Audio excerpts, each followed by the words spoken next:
Right, now last, but by no means least, is this. Yes. Which is the Polar Loop. It looks pretty futuristic to me. It does. I think it looks really cool. I've kind of always said it's got a bit of the Knight Rider about it. You know, again, you've got the old school red LED screen. I quite like these little silver touches as well. It's nicely designed. The top bit's fairly rigid, but actually the band is reasonably flexible. So it's, you know, I think it's actually quite comfortable to wear until you get to this bit. Okay.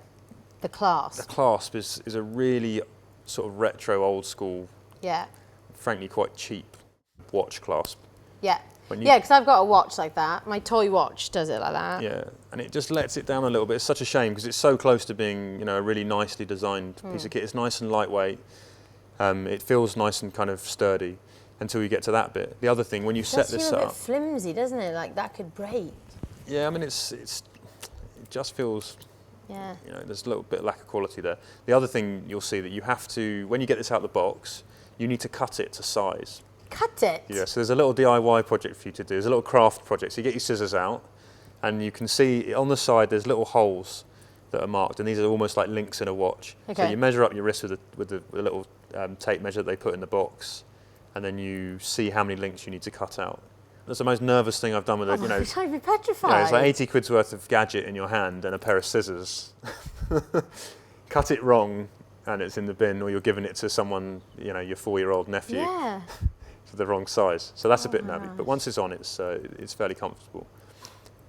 And also, say you cut it small. Yeah. And then, you know, I don't know, you put on weight. Not that you would put on weight because you've got a fitness band exactly, on. That's, yeah. But say that it did, then you wouldn't be able to use it. If it has the opposite effect, yeah. I suggest you take it off immediately. Do not wear it. You're doing it wrong. Yeah, but you can't. You couldn't make it bigger. No. And actually, you know, with that in mind, some of the other ones you could swap between people. Yeah. Whereas this, you know, you can't. It's sized for you, basically. But this, I think there's other interesting points about this. This one's sort of comparable a little bit with the Garmin Vivo Fit. Okay. In as much as you compare a heart rate monitor with it. So when you're doing proper workouts, you can actually have really good, accurate information coming through. Your calorie burn is based on your heart rate, which makes it more specific. So you have to wear an accessory again with that? You will have to wear an accessory again. It syncs up with Polar's own app. Right.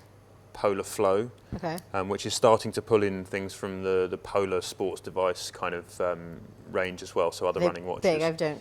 Yes, and they're Polar are basically a heart rate monitoring specialist, right, so that's, you know, they've tried to make this device good for people who are really into sport.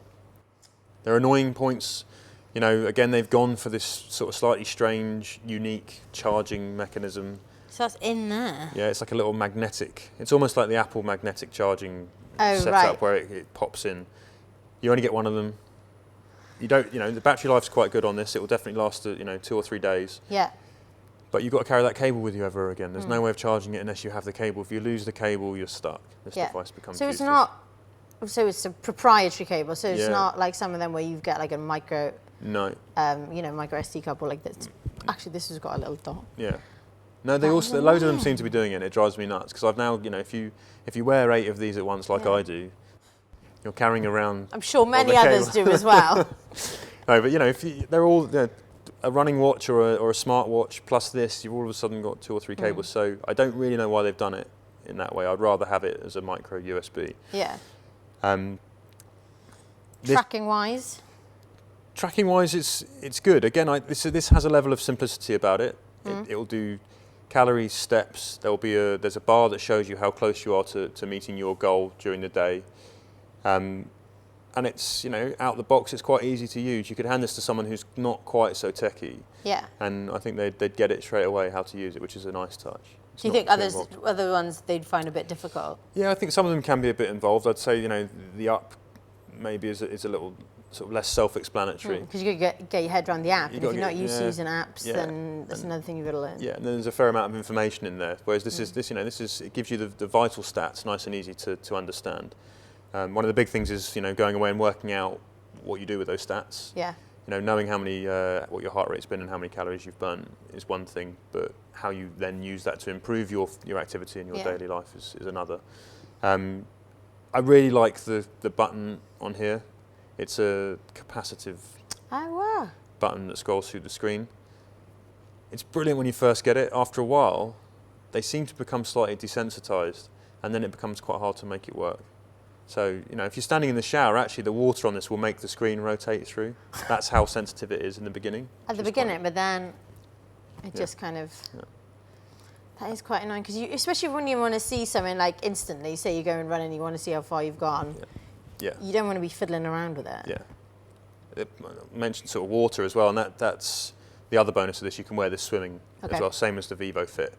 So that means you can, if a lot of people like to go swimming as part of their routine, and it's a shame to leave this stuff on the side of the pool and have to bring in another device. Now you still get the whole picture with this, which is and also you can forget to put it on if you've been for a swim and then you end up like walking home or something. You forget to put it on, and then you've just lost half hour or whatever movement that you've done. With all of these, you want to minimise the amount of time this thing's not on your wrist.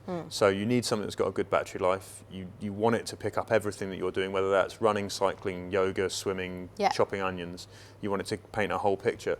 Because the minute you stop using them, the minute you put them down and realise, actually, do you know what, I've got a day's data missing. You start to think, well, actually now it's slightly broken. I haven't got all my information for the whole month. So why am I doing it? You want to capture that whole month. Yeah.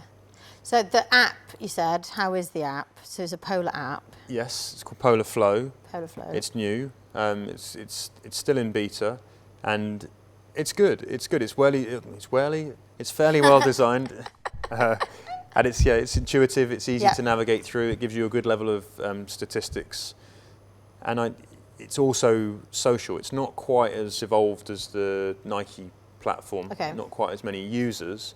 But you can build up a whole picture around the world of what people are doing right now, and you can kind of filter that for your friends. So it's starting to be more social, and add that bit on. So that's also a good sign. But no third-party apps like the Jawbone app. You can't kind of pair it with other ones. No, unfortunately not, which is a shame. So I like it when you can bring in other information that makes the thing more accurate.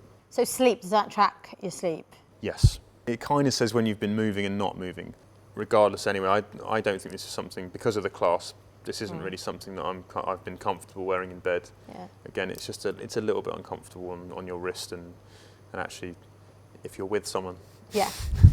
That's the cheapest one. That's £79. That one. So that's the cheapest of all of them. It is, and I think value for money. This is a good bet. I do actually like it for that. Yeah. So if you think generally with all the wristbands, do you think they're for people who are fit, they're active? Or would it be for someone who is looking to get active or just looking to move more? On the whole, I think it's for people who are coming from a sort of low basis, people who aren't that active, who want to feel a bit more motivated to enhance sort of activity during their everyday life, rather than doing kind of hours of spinning classes. For a couple of them, though, you're starting to see that they are starting to cross over into those moments, and you can start to track the whole thing. But generally, this is about walk from one bus stop to another, take the stairs instead of the lift, go for a walk at lunchtime. It's those kind of things that these are trying to get you to do. So if you were a runner and you were looking to kind of track how far you'd gone and how, kind of looking at running, these maybe not be for you to go for a running watch, or? I would personally go for a running watch. If you need more detailed information from things like that. If you're running or cycling, you probably want to see your pace right there and then. You want to see your heart rate on the wrist right there and then in terms of your beats per minute, and you want to see things like your maps and your overall distance in a lot more detail. Yes, I'd go for something a little bit more advanced. So it's just for people who will maybe spend too much time on the sofa and they want to just get moving. Exactly. Is there anything that you think all four of them are missing? God, that's a really good question. So would there be one thing that you just wish they could do that? Well, I mean, we've just touched on it actually. I think it's a real shame that they don't have GPS. None of them have GPS? No. So they're all based on steps, pedometer. It's kind of classic sort of, if you think about it in that way, they're almost like a souped up pedometer. No GPS. Put GPS in them and all of a sudden they become more useful as a cycling or a running or a hiking device. And that's a real shame if they put GPS. It'd be interesting because the Samsung Gear Fit does have GPS. It does, yeah. So that might be one, and it's pretty much the same size as this one. It's a bit bigger. It's got a bigger screen. Yeah. So that might be something that that's their USB. And I was really pleased to see that. It's no one had done it until those guys. And I quite want all these things to be combined into one product. You know, because I'm a runner, I don't really want to be swapping them out. I'd like to have one watch or one product that tracks my everyday movement and my actual fitness workouts. You know, whether I'm in a spinning class or I'm climbing a mountain. I want those two things to be connected in an ideal world. So you think so you'll need one of these, and if you do want to go running and you think you need another thing. Yes. So it's just, are they worth it, really?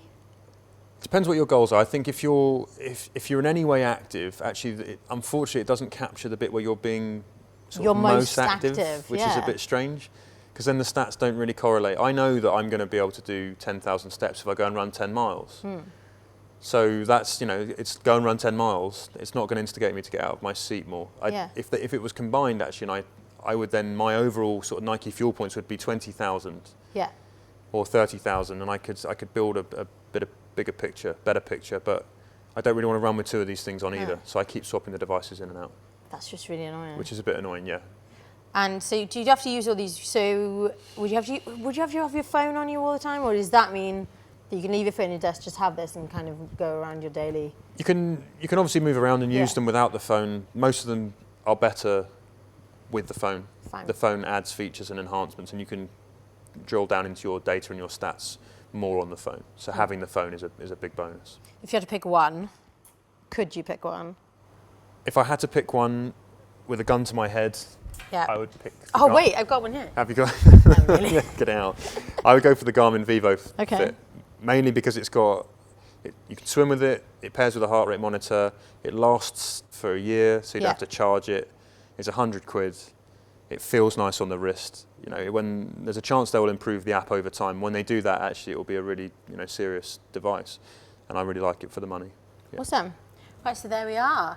There is our wristbands roundup. Thanks, Kieran. Good luck in the marathon. Thank you very much. He's doing sub 3 hours. Will Hopefully. you be wearing one? No, I'll be wearing one of these. All right, and please subscribe to the channel for the latest tech news, and head over to t3.com for more tech news, reviews and features.